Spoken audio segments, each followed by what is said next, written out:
abavuga ngo mwami mwami bose ntago ariko Yesu aba bazi, kuko ngo ku iherezo bazavuga ngo mwami, ngo twigishaga mu izina ryawe, twahanuraga mu izina ryawe, twakoraga ibitangaza mu izina ryawe, twahanuraga mu izina ryawe, twirukanaga abadayimoni mu izina ryawe. Umwami Yesu azaberura ngo sinigeze mbamenya, ariko bazaba barayobeje benshi, kuko uburyarya bwa Satani no gushyeshyenga n'amayeri bizayobya n'intore niba bishoboka. Ufite ubwenge rero ashaka umwuka wo kurobanura imyuka atazagwa mu buriganya bwa Satani. Haleluya, haleluya, haleluya. Nshuti bakundwa mwami wacu Yesu Kristo, ndabasuje aho muherereye hose, mbifuriza ngo amahoro y'Imana bane namwe, kandi nta handi abonerwa amahoro y'Imana ya yandi yuzuye abonerwa mu mwana wayo Yesu Kristo. Niwe mukiza, niwe mucunguzi w'abari mu isi bose, ahimbazwe. Ikaze rero kuri Bibiane TV, umuyoboro ubutumwa bwiza bwa Yesu Kristo. Ni umuyoboro ugamije kujya guhumbahumba, bivuze gusarura imyaka yari isigaye inyuma, kuko nk'uko mpora mbibabwira isarura ryo ririmo rirarangira. Muri urwo rwego rwo kujya guhumbahumba, nifuje kubibutsa amwe mu magambo ari mu byanditswe byera, kugira ngo bitwigishe, biduhane, bidutunganye, kandi bitume umuntu w'Imana abashyitsi afite ibimukwiye byose ngo abashe gukora imirimo myiza yose. Rero ntabateye amatsiko, tugiye kuganira ku magambo agira ati: ibirimo kuba muri iyi minsi biteye agahinda. Umunyabwenge cyangwa se umuntu wese uzi ubwenge nasabe cyane umwuka wo kurondora imyuka, cyangwa se umwuka wo kurobanura imyuka. Kubera iki rero tugomba gusaba Imana umwuka wo kurobanura imyuka? Kuko abakozi ba Satani bitwaje izina rya Yesu Kristo bazayobya benshi, yemwe bazayobya n'intore niba bishoboka. Guhanura barahanura, kandi ibyo bahanuye bihita binasohora. Gukora ibitangaza barabikora, ibimenyetso n'ibitangaza bakora ni byinshi, kandi birukana n'abadayimoni bitwaje izina rya Yesu Kristo. Ibyo rero bizayobya benshi bene data. Nimunyemerere rero tubanze dusenga Imana yacu, tuyishime, tuyihimbaze, kandi usaba umwuka wera kugira ngo abane natwe muri ubu butumwa tugiye gutambutsa, kandi ntaba ari twe, ahubwo byose bibereho gukuza izina rya Data wa twese, no kuyobora abari mu mwijima ngo babone umucyo w'itangaza. Haleluya, haleluya. Data mwiza, turagushimye, turaguhimbaje, urera urakiranuka, tugushimira urukundo n'imbabazi byawe, bya bindi byatumye utanga umwana wawe w'ikinege Yesu Kristo, kugira ngo umwizera wese atarimbuka, ahubwo ahabwe ubugingo buhoraho. Amaraso yamenye ku musaraba rero niyo atweza, niyo adutunganya. Niyo mpamvu duciye bugufi ngo tweze, udutunganye, utuboneze, kandi ukimara kutweza Data mwiza, uduhe umwuka wera abane natwe, kuva dutangiye ubu butumwa kugeza tubushoje. Dusengera abera bose aho bari, kugira ngo barwanire intambara nziza yo kunesha, kandi ubahe umwuka wera abashe gutuma bahagarara badatsinzwe n'uburiganya bwa Satani. Nsengeye n'abagiye kwakira ubu butumwa bose, kugira ngo babashe kugira ikintu kinini bukora mu buzima bwabo. Abatari bafite ubwenge bubahe, abatari bafite umwuka wera wo kurobanura imyuka umubagwirize, kugira ngo badatwarwa n'uburiganya bwa Satani, abinyujije mu bitangaza ndetse n'imirimo abakoresha itandukanye. Urakoze, byose ni mu izina rya Yesu Kristo. Amen, amen. Rero abakozi ba Satani, guhanura barahanura kandi bigasohora, gukora ibitangaza barabikora, kandi ibitangaza bikomeye. Ibyo rero bitumye benshi bagwa mu mutego wo kwibeshya ko abakora ibyo byose ari abakozi b'ukuri b'Imana. Nyamara mu by'ukuri kwigisha mu izina rya Yesu Kristo, gusenga mu izina rya Yesu Kristo, kwirukana dayimoni mu izina rya Yesu Kristo, gukora ibitangaza by'uburyo bwose mu izina rya Yesu Kristo, ntago ari cyo gihamya yuko uri umukozi w'Imana uvugira Uwiteka Imana isumba byose, kuko Satani nawe ashoboye kwihindura marayika w'umucyo. nyamara ibyo byose biyobeje benshi baguye muri urwo rujijo, benshi baguye muri uwo mutego wo gukora ibimenyetso n'ibitangaza bikomeye kugira ngo Satani ayobye n'intore niba bishoboka. Nimunyemerero dutangire dusoma ijambo ry'Imana. Tujye gutangira dusoma ijambo ry'Imana mu rwandiko rwa mbere Pawulo yandikiye Abakorinto igice cya 12 umurongo ni uwa 8 turageza ku wa 10. Ijambo ry'Imana ritwereka uburyo impano zitandukanye. Ku murongo wa 8 ijambo riratubwira ngo duhere kuri 7 ngo umuntu wese agahabwa ikimwerekanaho umwuka kugira ngo bose bafashwe. Abana b'Imana bamaze kwizera Yesu Kristo, ikiba gikurikiyeho nuko buri wese ahabwa ikimwerekanaho umwuka kugira ngo itorero ryose rifashwe. Ku 8 haravuze ngo umwe aheshwa ijambo ry'ubwenge n'umwuka, undi agaheshwa n'uwo mwuka ijambo ryo kumenya, undi agaheshwa n'uwo mwuka kwizera, undi agaheshwa n'uwo mwuka impano yo gukiza indwara, undi agahabwa gukora ibitangaza. Nagira ngo mbibutse yuko gukora ibitangaza, gukiza indwara, ibi byose Satani abasha kubigabira abakozi be kugira ngo abashe kuyobya n'intore niba bishoboka. Undi agahesha uwo mwuka kwizera, undi agaheshwa n'uwo mwuka impano yo gukiza indwara, undi agahabwa gukora ibitangaza, undi agahabwa guhanura. Yego, n'abakozi ba Satani barahanura. Undi agahabwa kurobanura imyuka. Haleluya. Iyi mpano rero niyo nshaka gutindaho uyu munsi wa none, yo kurobanura imyuka. Undi agahabwa kuvuga indimi nyinshi, undi agahabwa gusobanura izo ndimi. Imana itugirire neza. Bene data rero, hari abahabwa impano y'ubuhanuzi, hari abahabwa impano yo kwirukana Satani n'abadayimoni, hari abahabwa impano yo gukiza indwara. Ariko kugira ngo umenye ukora ibyo bitangaza, ukiza abarwayi, uwirukana abadayimoni, kugira ngo umenye koko niba bikora mu izina rya Yesu Kristo, umwana w'Imana wapfuye akazuka, uwo nguwo w'ikinege, uwo nguwo dukirizwamo, kugira ngo umenye niba ibyo bitangaza biri kuba, ibyo bimenyetso n'ibitangaza biri gukorwa n'uwo muntu ari ibyanyabyo biturutse ku Mana, biragusaba kugira impano ikomeye cyane yitwa kurobanura imyuka. Kuko Satani azifashisha ibi bitangaza n'ibimenyetso ngo kugira ngo ayobye n'intore niba bishoboka. Rero amayeri Satani afite muri iyi minsi ari kuzana ubuhanuzi akabushyira ku bantu bafite ishusho yo kwera, akazana abantu basengera abarwayi bagakira, akazana abantu bakora ibitangaza bimwe bihambaye. Ibyo byose bakagira ngo bikozwe mu izina rya Yesu Kristo, umwana w'Imana, nyamara ari ibya Satani kugira ngo ayobye n'intore niba bishoboka. Wabimenya ute rero? Nta kindi cyabikumenyesha, ni uko ukwiye kuba ufite impano y'Imana yo kurobanura imyuka. Kubasha kurobanura imyuka, bene data, ni ikintu cy'ingenzi dukeneye. Nimunyemerere rero turebe ijambo ry'Imana mu butumwa bwiza uko bwanditswe na Matayo igice cya 7 umurongo wa 21 turageza ku wa 23. Twumve icyo ijambo ry'Imana ritubwira. Ngo umuntu wese umbwira ati mwami mwami, si we uzinjira mu bwami bwo mu ijuru, keretse ukora ibyo Data wo mu ijuru ashaka.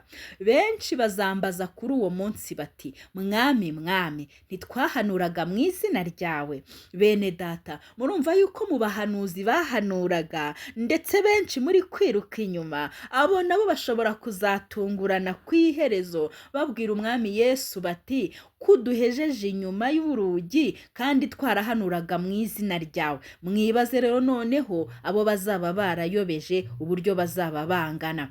Ngo ntitwirukanaga abadayimoni mu izina ryawe. Erega turabona yuko ijambo ry'Imana ritwereka ko no kwirukana abadayimoni, abirukana abadayimoni bose burya Yesu Kristo ntago ari uko aba ari ababazi, hari n'ababikoreshwa n'ubundi n'abadayimoni bagenzi babo.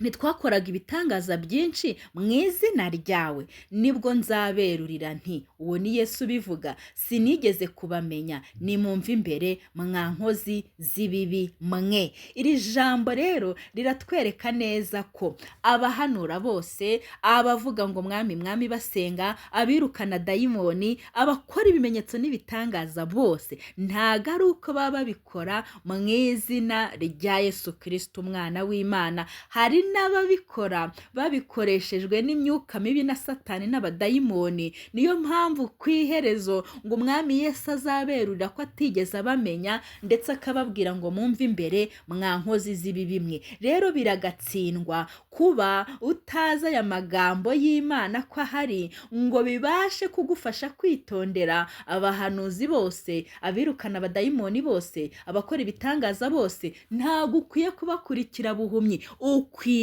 kugenzura imyuka ibakoresha ibyo bintu ko ari umwuka w'Imana koko cyangwa se ari imyuka ya Satani. Erega nagira ngo mbibutse, Satani abasha gukora ibitangaza, nawe arabishoboye. Nimunyemere tugende tujye mu Kuva igice cya 7 umurongo wa 10 turageza ku wa 12. Mwibuke yuko Mose na Aroni binjira kwa Farawo, bakora icyo Uwiteka yategetse. Aroni ajugunya inkoni ye hasi imbere ya Farawo n'abagaragu be, ihinduka inzoka. Farawo nawe ahamagaza abahanga n'abarozi, ari bo bakonikoni ba Egiputa, nabo babigenza batyo babikoresheje uburozi bwabo. Erega niba Mose na Aroni barakoze igitangaza cyo guhindura inkoni inzoka, n'abakonikoni ba Farawo nabo babikoresheje amarozi yabo, babikoreshejwe n'abadayimoni, nabo barabikoze birakunda. Rero gukora ibitangaza ntago ari ikimenyetso simusiga cy'uko umuntu atumwe n'Imana. Bene data, ibyo ni mu byitondamo, ntago muri za ntore zizabasha kuyobywa. Niba bishoboka ntago muzaba murimo. Nicyo rero nje kubahugurira aka kanya, kugira ngo abahanura bose ntimukajye mubiruka inyuma buhumyi.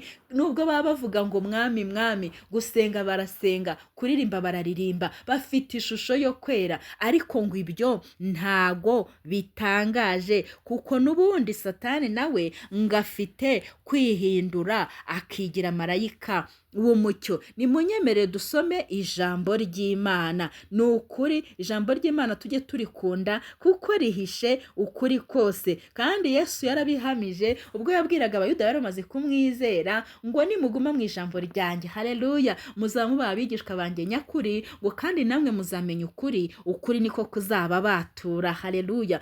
Ukuri kuzatubatura ububata bwose bwa Satani n'ibinyoma byose bwa Satani n'imitego yose ya Satani. Nimunyemere dusome ijambo ry'Imana, urwandiko rwa 2 Paulo yandikiye Abakorinto, igice ni icya 11 umurongo n'uwa 13 turageza ku wa 15. Ijambo ry'Imana riratubwira, umutwe w'ijambo ravuga ngo intumwa z'ibinyoma. Rero tugiye guhera ku murongo wa 13, ngo bene abo ni intumwa z'ibinyoma, ni abakozi bariganya bigira nk'intumwa za Kristo. Bene data, iri jambo ry'Imana muryiteho cyane.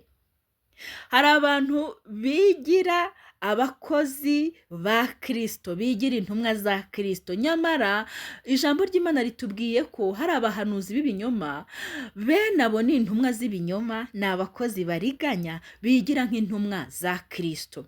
Kandi ibyo si igitangaza, kuko na Satani ubwe yihindura nka marayika w'umucyo. Nuko rero ubwo bimeze bityo, ntibyaba igitangaza kugira ngo abakozi be nabo bigire nk'abakozi bagabura ibyo gukiranuka, ariko iherezo ryabo rizahana n'imirimo yabo, rizahwana n'imirimo yabo. Haleluya, haleluya. Bene data, nje kugira ngo duhugurane, nje kugira ngo dutyazane, nze kugira ngo tugire ibyo twitondere intumwa z'ibinyoma. Ngo hari abantu b'intumwa z'ibinyoma, abakozi bariganya ba Satani, ngo nyamara baza aho turi bigize nk'intumwa nyazo za Kristo, ariko kuba bihinduranya bakijijisha bakigira nk'intumwa za Kristo kandi ari intumwa z'ibinyoma, ari intumwa za Satani, ngo ibyo si igitangaza, kuko na Satani ubwe ubatuma, ubaha ubwo bushobozi, yihindura nka marayika w'umucyo. Nuko rero uko bimeze bityo, ntibyaba igitangaza kugira ngo abakozi be nabo bigire nk'abakozi bagabura ibyo gukiranuka. Ariko se tuzabimenya dute ko abantu biyoberanije? Iherezo ryabo rizahwana n'imirimo yabo. Bene data, niba ijambo ry'Imana rihamya ko abantu biyambika uruhu rw'intama, bigira nk'abagabura ibya Kristo kandi ari intumwa za Satani, bakora ibitangaza, birukana dayimoni, bakiza abarwayi, barahanura bikaba, kandi babikora mu izina ry'Uwiteka, tuzamenya dute niba ari intumwa za Satani cyangwa niba ari intumwa za Kristo koko? Niyo mpamvu dukeneye impano isumba izindi, dukeneye impano yo kurobanura imyuka. Haleluya. Intumwa z'ibinyoma rero ziragwiriye muri iyi minsi, ziragwiriye, ariko hahirwa umuntu udapfa kwiruka inyuma y'ibije byose atabanje kubigenzura. Ni ngombwa ngo tugenzure ibyaduka byose. Abavuga ngo mwami mwami bose, ntago ariko Yesu aba bazi, kuko ngo ku iherezo bazavuga ngo mwami, ngo twigishaga mu izina ryawe, twahanuraga mu izina ryawe, twakoraga ibitangaza mu izina ryawe, twahanuraga mu izina ryawe, twirukanaga abadayimoni mu izina ryawe. Umwami Yesu azaberura ngo sinigeze mbamenya. Ariko bazaba barayobeje benshi, kuko uburyarya bwa Satani no gushyeshyenga n'amayeri bizayobya n'intore niba bishoboka. Ufite ubwenge rero ashaka umwuka wo kurobanura imyuka, atazagwa mu buriganya bwa Satani. Reka dukomeze dusome ijambo ry'Imana mu butumwa bwiza uko bwanditswe na Matayo, igice ni icya 24, umurongo ni uwa 24. Twumva icyo ijambo ry'Imana ritubwira. Ijambo ry'Imana riravuze ngo, kuko abiyita Kristo n'abahanuzi b'ibinyoma bazaduka bakora ibimenyetso bikomeye n'ibitangaza, kugira ngo babone uko bayobya n'intore niba bishoboka. Ngo dore mbibabwiye bitaraba. Haleluya. Umwami Yesu yaratuburiye, ntacyo atatubwiye, ngo abiyita Kristo n'abahanuzi b'ibinyoma bazaduka mu minsi y'imperuka, bazaba benshi cyane, ngo kandi bazaba bakora ibimenyetso bikomeye n'ibitangaza, kugira ngo abantu bose badafite amakenga, abantu bose badafite umwuka w'uburondozi, abantu bose badafite umwuka wo kurobanura imyuka, abo bose bagwe mu mutego wa Satani. Ariko Yesu ati dore mbibabwiye bitaraba, kugira ngo mujye mwitondera abahanura, mujye mwitondera abakora ibitangaza, mujye mwitondera bavuga bose yuko ari intumwa zanjye, ahubwo mujye mubagenzura. Tuzabagenzuza iki rero? Haleluya. Dukwiye kubagenzuza ijambo ry'Imana, tukabagenzuza kandi n'umwuka wera. Ngo uwo mwuka w'ukuri naza niwe uzabayobora mu kuri kose, ngo ndetse azabahishurira n'ibihishwe. Haleluya, haleluya. Ndakwingingiye muri aka kanya ngo Imana iguhe umwuka wera, ikuzuza umwuka wera wo kurobanura imyuka, kuko Satani aha hantu yahategeye cyane kugira ngo ayobye n'intore niba bishoboka. Impano Satani ari kuzigaba cyane, akigana impano z'Imana, kuko ari cyo kigaragaza gihamya yuko abantu ari abana b'Imana. Buri wese ngo agira ikimugaragazaho umwuka w'Imana, nk'uko twabibonye mu rwandiko rwa mbere rw'Abakorinto igice cya 12 umurongo wa 8 kugeza ku wa 10, aho twabonye ko Uwiteka aha impano abizera Yesu Kristo.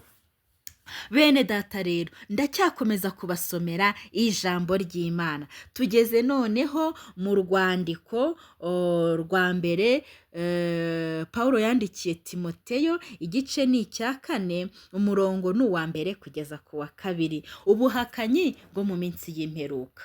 Ariko umwuka avuga yeruye ati, mu bihe bizaza bamwe bazagwa bave mu byizerwa, bite ku myuka iyobya n'inyigisho z'abadayimoni. Mbega kaga, bayobejwe n'uburyarya bw'abigisha b'abanyabinyoma, ariko bafite inkovu z'ibyaha mu mitima yabo nk'iz'ubushye. Bene data, ni igiki ijambo ry'Imana ritatubwiye kugira ngo tube turi kugwa mu mitego yo gukurikira abahanura b'inyoma, abigisha b'inyoma, intumwa za Satani ziyambitse uruhu rw'intama kandi ari amasegaryana? Ngo ariko umwuka avuga yeruye ati, mu bihe bizaza bamwe bazagwa, ni za ntore nyine zizayoba niba bishoboka, bave mu byizerwa, bite ku myuka iyobya n'inyigisho z'abadayimoni, bayobojwe n'uburyarya. Uburyarya nibwo buzayobya benshi, uburyarya nibwo buzarimbuza benshi. Kandi n'ubundi ijambo ry'Imana riravuga ngo Satani azabashishwa byose n'uburyarya no gushyeshyenga. Rero ngo abantu bazayobywa n'uburyarya bw'abigisha b'abanyabinyoma, bafite inkovu z'ibyaha mu mitima yabo nk'iz'ubushye, ariko bakorosa bakambara ishusho yo kwera. Bene data, dukwiye rero kumenya kurobanura imyuka, tukareba niba umwuka uherekeje umuvugabutumwa, umwuka uherekeje umuhanuzi runaka, umwuka uherekeje uriya muntu uri kwirukana dayimoni, umwuka uri gukora ibitangaza bikomeye, niba uwo mwuka koko uturutse ku Mana cyangwa uturutse kuri Satani. Ibyo dukwiye kubyitondamo cyane cyane cyane. Ijambo ry'Imana riduhanira gukiranuka, riratwigisha, riraduhugura. Ntihakagire rero umwana w'Imana ugwa muri ubu buyobe, ugwa muri ubu buriganya bwa Satani. Kandi ijambo ry'Imana ryatubwiye ngo dore mbibabwiye mbere y'igihe. Nimunyemere dukomeze dusome ijambo ry'Imana. Reka mbabwire inkuru iri mu Byakozwe n'Intumwa, igice cya 8, umurongo wa 9 turageza ku wa 25. Byakozwe n'Intumwa igice cya 8, umurongo wa 9 turageza ku wa 25. Mwitonde mwumve ibya Simoni w'umukonikoni. Hariho umuntu w'umukonikoni witwaga Simoni, wabaga ari muri uwo mudugudu, agatangaza ubwoko bw'Abasamariya, akiyita ukomeye. Yari umukonikoni, uwo muntu witwa Simoni. Baramwumvaga, bamwitayeho bose, abakomeye n'aboroheje. Batuye umuntu niwe mbaraga y'Imana yitwa ikomeye. Ikintu gitangaje, abakonikoni bagira igikundiro. Abakonikoni baravuga isi kabumva, ariko reka ibumve.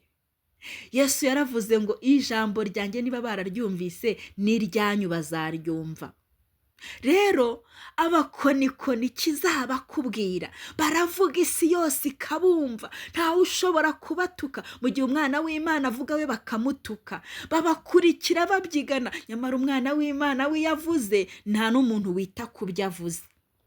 Rero ngo baramwumvaga muri uwo mudugudu, bamwitayeho bose, abakomeye n'aboroheje, kugeza ubwo bavuga batuye umuntu niwe mbaraga y'Imana yitwa ikomeye. Ariko bene data, uwo nguwo yari umukonikoni. Imbaraga zamukoreshaga ibyo zari za Satani.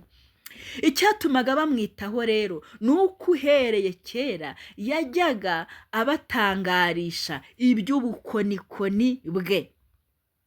Ariko bamaze kwizera ubutumwa bwiza, Filipo ababwira bw'ubwami bw'Imana n'ubw'izina rya Yesu Kristo, barabatizwa abagabo n'abagore.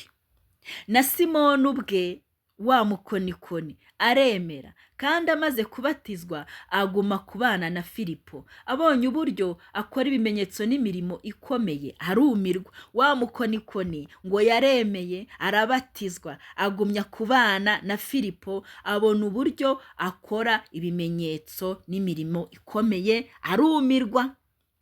Nuko intumwa zari Yerusalemu zumvise yuko abasamariya bemeye ijambo ry'Imana, zibatumaho Petero na Yohana.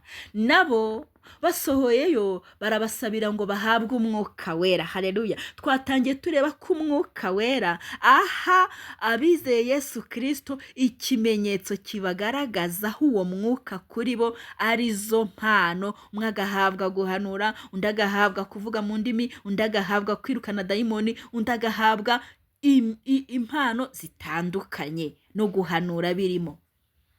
Kuko hari hataragira n'umwe wo muri bo amanukira, ahubwo bari barabatijwe gusa mu izina ry'Umwami Yesu.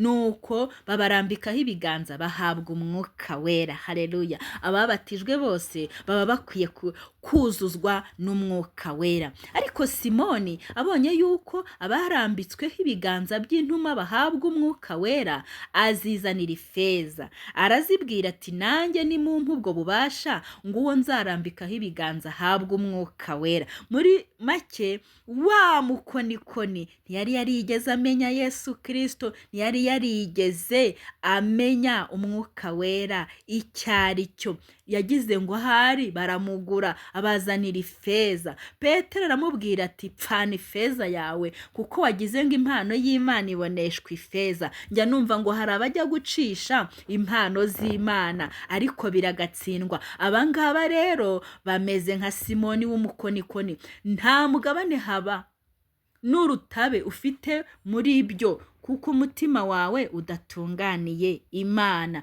Nuko wihane ubwo bubi bwawe, usabe Umwami kugira ngo ahari niba bishoboka ibyo wibwira mu mitima wawe ubibabarirwe. Icyo nashakaga kubabwira nuko Simoni w'umukonikoni yakoraga imirimo n'ibitangaza bikomeye, abo mu mudugudu bose bagira ngo niwe mbaraga y'Imana. Ariko ntago ariko byari bimeze, bene data. Ibi mbibasomeye kugira ngo mumenye yuko dayimoni afite ububasha bwo gukora ibitangaza no kwemeza abantu. Abakubona bose ukoreshwa na dayimoni bakakwirukaho, bakagukuza, bakaguhimbaza, bakagusingiza, ariko ubikoreshwa na dayimoni. Rero ntimuzajye mubona abahanura bigasohora, abakora imirimo n'ibitangaza ngo bose mugire ngo babikoreshwa n'Imana, kuko urugero rwiza rw'uyu mukonikoni nuko bose babonaga yuko ngo imbaraga y'Imana imuriho. Nyamara babivugaga muri aya magambo ngo abo mu mudugudu bose baramwumvaga, bamwitayeho bose, abakomeye n'aboroheje, batuyu niwe mbaraga y'Imana yitwa ikomeye. Biragatsindwa rero kugira ngo nawe uyobeshejwe n'abakonikoni, ubaturireho ko ari bo mbaraga y'Imana ikomeye, nyamara ibyo bakora ari iby'ubukonikoni. Niyo mpamvu nababwiye ko dukeneye mu gihe gisa nk'iki imbaraga y'Imana idufasha kurobanura imyuka, tukamenya uvuga ikimuvugisha, uhanura ikimuhanurisha, ukora imirimo n'ibitangaza imbaraga yihishe inyuma y'ibyo, uwirukana dayimoni imbaraga imutera gukora ibyo. Ntituyobe ngo tuyobeshwe n'uburyarya bwa Satani. Bene data, mu kugana ku musozo nagira ngo dusome ijambo ry'Imana nanone, mujye murikunda kuko turi abigishwa ba Yesu Kristo, kandi iri jambo ry'Imana niryo ririmo ukuri kose, ukuri kubatura ububata bwose Satani yabasha kudushyiramo. Nimunyemere dusome ijambo ry'Imana nanone, urwandiko rwa mbere Paulo yandikiye Abatesalonike igice cya 5 umurongo wa 19 turageza ku wa 22. Ijambo ry'Imana riravuze ngo, ntimukazimye umwuka w'Imana kandi ntimugahinyure ibihanurwa. Haleluya. haleluya.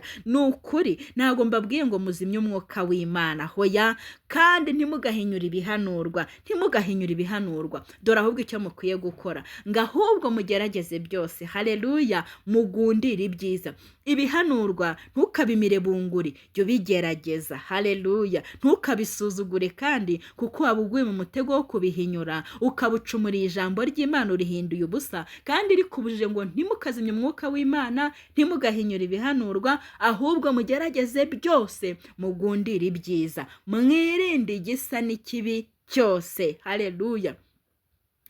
Bene data rero, dukwiriye kugira umwuka wera udufasha kurobanura imyuka, udufasha kugenzura ibihanurwa byose kugira ngo tumenye aho bikomoka. Nitubona bikomoka kuri Satani tubijugunye, nitubona bikomoka ku Mana dukora icyo bidusaba gukora. Biragatsindwa rero kuyobywa n'abigisha b'inyoma bigira abakozi ba Kristo Yesu, nyamara ari abakozi ba Satani biyambitse uruhu rw'intama. Abo ngabo ku iherezo ngo bazasanga Yesu bamubwiye ngo twahanuraga, twigishaga, twasengaga, twirukanaga roho mbi mu izina ryawe. Yesu ababwire ngo sinigeze kubamenya, ariko bazaba barayobeje benshi.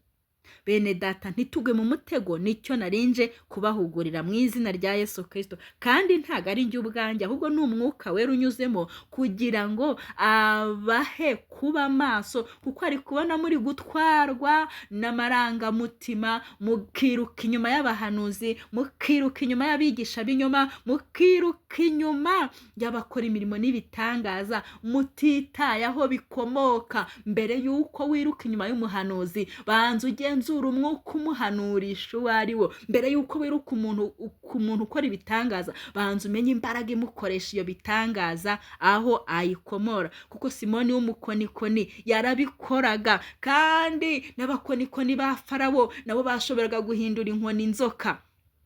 Bene data, Satani arabishoboye. Satani ashoboye gukora ibitangaza n'ibimenyetso bihambaye bikomeye kugira ngo ayobye n'intore niba bishoboka. Ureba hafi rero abona imirimo n'ibitangaza byose akabyitirira Imana, ariko amazi ntagakiri yayandi. Turi mu bihe birushya. Nimunyemerere dusoze dusoma ijambo ry'Imana riri mu rwandiko rwa mbere rwa Yohana, haleluya, haleluya. Urwandiko rwa mbere rwa Yohana igice cya 4 umurongo wa mbere kugeza ku wa 6.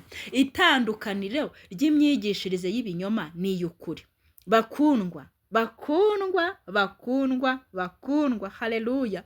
Ntimwizere imyuka yose, ndabinginze, ntimwizere imyuka yose. Imyuka yose y'abahanuzi ntimukayizere, imyuka yose y'abavuga ngo mwami mwami bigisha ijambo ry'Imana ntimukayizere, imyuka yose y'abirukana dayimoni ntimukayizere, imyuka yose y'abavuga mu ndimi ntimukayizere. Bakundwa, ntimwizere imyuka yose, haleluya, ahubwo mugerageze imyuka ko yavuye ku Mana, kuko abahanuzi b'ibinyoma benshi badutse bakaza mu isi. Iki aba ari cyo kibamenyesha umwuka w'Imana. Umwuka wose uvuga ko Yesu Kristo yaje afite umubiri ni wo mwuka wavuye ku Mana, ariko umwuka wose utavuga Yesu utyo ntiwavuye ku Mana, ahubwo ni umwuka wa Antikristo, uwo mwumvise ko uzaza kandi none umaze kugera mu isi. Bana bato, muri ab'Imana, kandi ba bandi mwarabanesheje, kuko uri muri mwe aruta uri mu b'isi. Abo ni ab'isi, nicyo gituma bavuga iby'isi, ab'isi bakabumvira. Ariko twebweho turi ab'Imana, kandi uzi Imana aratwumvira, naho utari uw'Imana ntatwumvira. Icyo nicyo kitumenyesha umwuka w'ukuri n'umwuka uyobya uwo ari wo. Ngiri banga aho rizingiye. Ab'isi abahanura b'inyoma bitwaje izina rya Yesu Kristo, iyo bahanuye ab'isi bose babakomera amashyi, iyo bavuze ijambo ab'isi bose barikomera amashyi, mbese isi irabamamaza, baravuga isi ikabumva kuko bavuga iby'isi, ab'isi barabumva.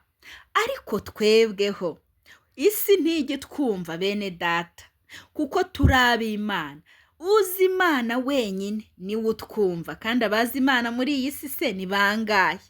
Naho utari uw'Imana ntatwumvira. Icyo ni cyo kitumenyesha umwuka w'ukuri n'umwuka uyobya uwo ari wo. Yesu we yaravuze ngo niba barubashye ijambo ryanjye n'iryanyu bazaryubaha. Ukabona umuntu afite isi yose iramukurikira imutangarira, ariko si uwo mwuka. Icyo uvuze cyose ukomerwa amashyi, uwo mwuka utuma ukomerwa amashyi. Yesu aratubwiye ngo ab'isi iyo bavuze iby'isi, ab'isi bene wabo barabumva, ngo ariko twebweho turi ab'Imana, kandi uzi Imana aratwumvira. Uzi Imana wenyine niwe utwumvira. Niyo mpamvu nzashyira ubutumwa nk'ubu kuri YouTube ugasanga bugize views 3, 4, 5. Abazi Imana ntago ari benshi bakunda iby'Imana, ariko abanga Imana bakunda isi. Ab'isi iyo bavuze bitwikiriye Kristo, iyo bavuze ab'isi bose barabumva, bakabakomera amashyi, bakabasingiza, bakabahimbaza, bakamera nka wa Simoni w'umukonikoni, uburyo bamutangariraga bose bavuga ngo uyu rwose imbaraga y'Imana imurimo, ni imbaraga y'Imana yimanukiye. Ariko bene data, ngo ariko twebweho turi ab'Imana, kandi uzi Imana aratwumvira, naho utari uw'Imana ntatwumvira. Icyo nicyo kitumenyesha umwuka w'ukuri n'umwuka uyobya uwo ari wo. Nuko ab'Imana nibo babasha kumva ibyo uvuga. Ntago wumvwa n'isi yose, ntago ukomerwa amashyi n'isi yose, ntago ibyo uvuga abantu bashaka kubyumva, kubera yuko ibyo uvuga ntago uri uw'isi. Ab'isi rero ntibazakumva, uzumvwa n'abana b'Imana. Abana b'Imana muri iyi si ni bake, abajya mu ijuru ni bake cyane. Nuvuga iby'Imana rero ab'Imana nibo bazakumva, kandi ni bake. Ariko uw'isi, wa wundi utumwe na Satani, iyo avuze isi iba yamuteguriye amatwi yo kumwumva. Satani aba yamaze kumuharurira inzira, icyo avuze cyose naho yavuga ubusa barakoma amashyi. Rero mwirinde mutagwa mu buriganya bwa Satani. Amahoro y'Imana bane namwe. Nizo mpugura umwuka wera yarantumye kubasangiza. Niba waraguye ukava mu byizerwa, uyobejwe n'abahanuzi b'ibinyoma, uyobejwe n'intumwa za Satani, ihane dusenge mu izina rya Yesu Kristo. Data ndagushimye, ndaguhimbaje, ngushimiye ko ijambo ryawe rimanutse ku gihe nyacyo gikwiye. Uradushishikariza kwirinda intumwa z'ibinyoma, bafite ishusho yo kwera, biyambitse uruhu rw'intama, nyamara ari amasega. Ariko ibyo byose ni strategy ya Satani kugira ngo abashe kuyobya n'intore niba bishoboka. Dusabye twinginze cyane ngo duhe umwuka wera wo kurobanura imyuka, uhanura tumenye umwuka utuma ahanura, uwigisha tumenye umwuka uherekeje inyigisho ze, ukora ibitangaza tumenye umwuka wihisha inyuma y'ibitangaza akora, uvuga mu ndimi tumenye umwuka umuvugisha mu ndimi, uwirukana dayimoni tumenye umwuka utuma yirukana dayimoni, atari ugupfa gukurikira buhumyi. Duciye bugufi rero ngo twuzuze imbaraga z'umwuka wera, turinde kugwa mu buriganya bwa Satani. Imbaraga z'umwuka wera turazikeneye kugira ngo ziturinde ikibi cyose, kugira ngo zitubashishe byose, ibyo tutashoboraga tubishobore, mu izina rya Yesu Kristo. Urakoze, amen, amen. Ndabakunda mwese kuri Bibiane TV, umuyoboro wo kujya gusarura. Nakagaruka. Amahoro y'Imana bane namwe. Bye bye.